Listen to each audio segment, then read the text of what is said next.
El secretario general de la Organización de Estados Americanos, Luis Almagro, ya tiene en su despacho la solicitud de reintegro de Venezuela al Tratado Interamericano de Asistencia Recíproca, impulsado por el presidente encargado Juan Guaidó y aprobado por la Asamblea Nacional. El representante permanente de Venezuela, Gustavo Tarre Briceño, le entregó el documento una vez cumplidos todos los pasos legislativos de la ley aprobatoria del TIAR, con el objetivo de que surta efectos internacionales. A esta hora, cuando son las 5:58 minutos, hora costa este de los Estados Unidos, nos acompaña Mariano de Alba, abogado especialista en Derecho Internacional y Relaciones Internacionales. Mariano, bienvenido, buena tarde. Y Dania, buenas tardes, muchísimas gracias por la invitación. Gracias a ti por acompañarnos como siempre. Finalmente el TIAR llegó a la Organización de Estados Americanos. Parece que el viaje no fue directo, tardó algunos días, pero ya está allí. ¿Cuál es el proceso que a partir de ahora comienza dentro de la organización? Bueno, en primera instancia, la Secretaría General de la organización debe notificar a los demás estados que son parte del TIAR del reingreso de Venezuela. Una vez se cumpla ese último paso administrativo, pues entonces ya Venezuela pasa a formar parte del tratado con todos sus derechos y obligaciones, y en consecuencia, cuando así lo dispongan las autoridades de la Asamblea Nacional y del gobierno del presidente encargado Guaidó, pues Venezuela podría perfectamente solicitar la convocatoria de una reunión a los efectos de evaluar con los demás países que son parte del tratado, pues la aplicación de las disposiciones de ese tratado. Ahora bien, mucho se ha especulado en relación a este tratado en particular. Mucho se ha venido hablando antes de que llegara al punto donde se encuentra. ¿Qué alternativas ciertas, Mariano, le da a Venezuela el formar parte del TIAR nuevamente? Es decir, ¿qué puede y qué no puede hacer a través de este tratado? Sí, creo que es una pregunta crucial, ¿no? Desde mi punto de vista, el TIAR es una herramienta adicional que va a tener o que ya tiene de alguna forma la Asamblea Nacional y el presidente encargado Guaidó a los efectos de buscar aumentar la presión internacional. ¿Qué es lo que establece el tratado? El tratado establece que, específicamente en su artículo 6, que cuando hay una situación que amenaza la paz y la seguridad del continente, pues el tratado es aplicable y por lo tanto los países que son miembros de ese tratado, que no son todos los países de la OEA, pero son la mayoría, pues entonces tienen que reunirse a los efectos de evaluar cómo van a responder. Y el mismo tratado establece una serie de medidas que ya las hemos comentado en otros programas, que básicamente son el cese de relaciones diplomáticas, el cese de relaciones consulares, de alguna forma el cese de relaciones comerciales, y por último establece el empleo de la Fuerza Armada. Entonces, debe darse una reunión donde se analiza la situación en Venezuela, cada país puede hacer su presentación y a partir de allí los países pueden elegir si aplican una o varias de las medidas que establece el tratado. Claro. Dicho eso, y para concluir, habrá que ver qué es lo que plantea el presidente encargado Guaidó, y al final también depende mucho de cuál es la voluntad de los países, qué están dispuestos a hacer, qué medidas están dispuestos a aplicar. Recordemos, Idania, Sí. que la Asamblea Nacional aprobó el TIAR el mismo día que hubo una reunión del Grupo de Lima, por lo tanto que eso formó parte al menos de la discusión informal en esa reunión en Argentina.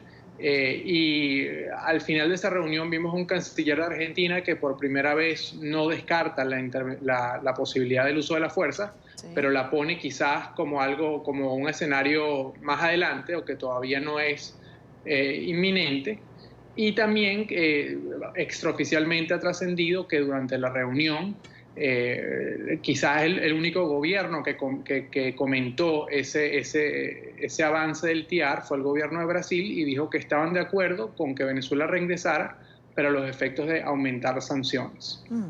Ahora, El solo hecho de que Venezuela vuelva al tratado, de que Argentina hable por primera vez, como señalas, de esta posibilidad que no es la que se desea o no es la que está sobre la mesa, pero está allí, ¿puede servir como factor disuasivo? Es decir,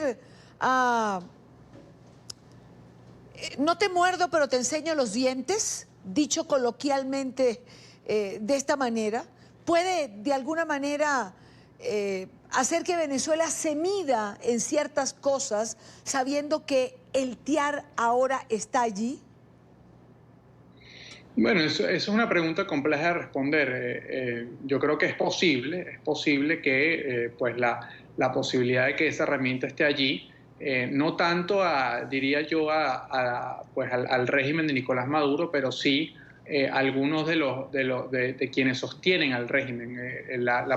Vimos la reacción de Vladimir Padrino López luego de la decisión de la Asamblea Nacional con respecto al TIAR, Sí. manifestándose en contra. Vimos también la decisión del Tribunal Supremo de Justicia que está a las órdenes de Nicolás Maduro, básicamente diciendo que la Asamblea Nacional no podía aprobar esa ley. Yo creo que este es un tema que preocupa dentro del régimen, pero al mismo tiempo lo que yo percibo es que el régimen de Nicolás Maduro está dispuesto a hacer lo que sea, inclusive enfrentar un escenario como ese, a los efectos de tratar de permanecer en el poder. La clave aquí es si estos pasos que se están dando para aumentar la presión internacional son suficientes en este momento para que al menos algunos factores dentro del régimen presionen como factor disuasivo, como tú bien dices, para que pues, no se llegue a eso. Pero habrá que verlo. Es difícil responder la pregunta con especificidad. Claro. Mariano, mucha gente quisiera, ante la desesperación que se siente, que mañana mismo alguien decidiera implementar una acción armada. Lo cierto es que, contrario a lo que algún sector piensa, de que Venezuela para Estados Unidos no sigue siendo una prioridad, pareciera que Estados Unidos tiene una estrategia global, o por lo menos amplia y persistente. Es decir, sanciones económicas, pronunciamientos constantes por parte de representantes del gobierno, la publicación por parte de ICE de la foto de la ISAMI, que pudiera ser la primera de otras que vengan atrás. El sobrevuelo de aviones de reconocimiento que ya han sido denunciados unas 4 veces y que no puede ser casual. ¿Es parte todo esto de una estrategia?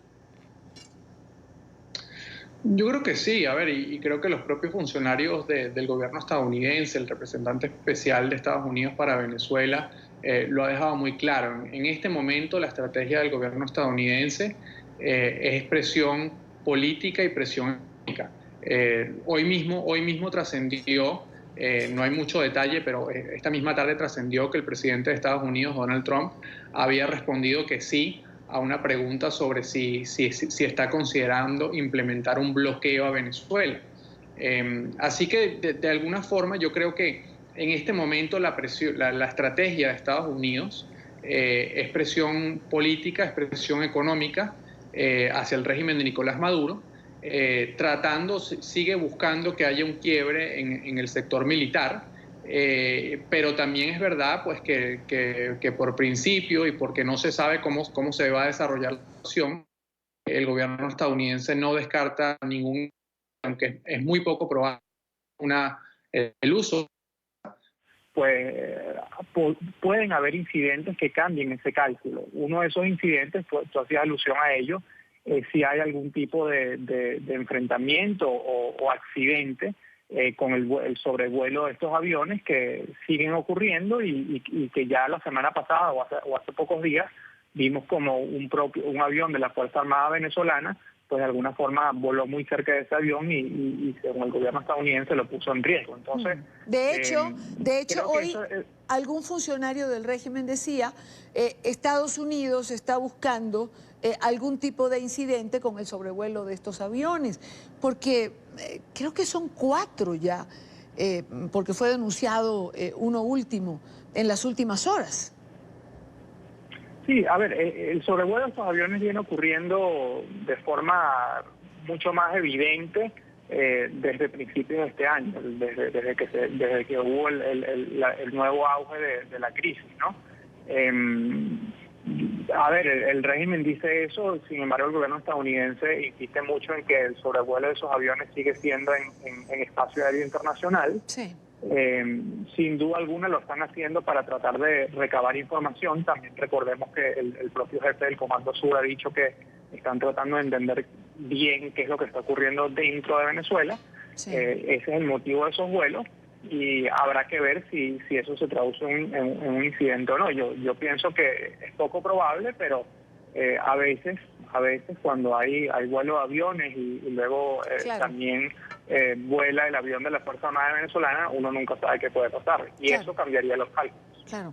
Ahora, Mariano, en paralelo a toda esta circunstancia política de la que venimos hablando, hay una realidad, y es una realidad que no cambia, que no se modifica y que está siguiendo el curso de una línea proyectada por especialistas en la materia, y me refiero al éxodo venezolano, el cual ya se calculaba en más de 4 millones hace un mes atrás. Para muchos otros ya está sobre 5 millones, y hay quien habla de que a final de año esto puede llegar. Hay cifras diferentes, unos dicen 6, otros dicen 7, y hay otros más atrevidos que hablan de 8 millones de venezolanos fuera, lo cual es un porcentaje absolutamente importante. Pero un porcentaje que también tiene un impacto duro en la región, en los presupuestos de los países como Colombia, Chile, Ecuador, Argentina, y que por más solidaridad o por más ayuda que se quiera dar, esto terminará desequilibrando los propios presupuestos internos. Esto está allí y de alguna forma tiene que presionar todo el aspecto político que venimos comentando. Sin duda alguna, podríamos inclusive hablar de que eso es una bomba de tiempo. Yo creo que no hay que olvidar que hay ya varios países, Ecuador, el caso más reciente, que han incrementado de forma significativa las restricciones para que los venezolanos puedan ingresar a ese país, estableciendo un sistema de visas, sí, que no es nada sencillo de obtener, sobre todo para personas que están en Venezuela. Es el mismo caso de Perú. Y aquí, a ver, yo creo que la disposición de los países de América Latina y sobre todo el caso de Colombia, que yo pienso que es el país más crucial a observar en esta situación, sigue siendo de tener una política de puertas abiertas. El propio gobierno colombiano ha introducido esta semana un proyecto de ley de migración que pudiese afectar a los venezolanos. Yo creo que al final esto va a depender mucho de la decisión y de la respuesta que tenga el gobierno de Colombia, porque dado que ya son los otros países y da difícil controlar la frontera entre Venezuela y Colombia, y que, como tú bien decías, todo esto está progresivamente causando un descalabro importante en temas de presupuesto, infraestructura, salud, educación, etcétera, etcétera. Sí. Podría llegar un momento en que el gobierno de Colombia diga sencillamente no puedo recibir a más venezolanos, y eso obviamente pues pondría en una posición de evaluar qué se puede hacer a los demás países de la región y también a Estados Unidos. Evidentemente. Mariano de Alba, gracias por acompañarnos como siempre. Buena tarde para ti. Muchísimas gracias, Dani. Un fuerte abrazo.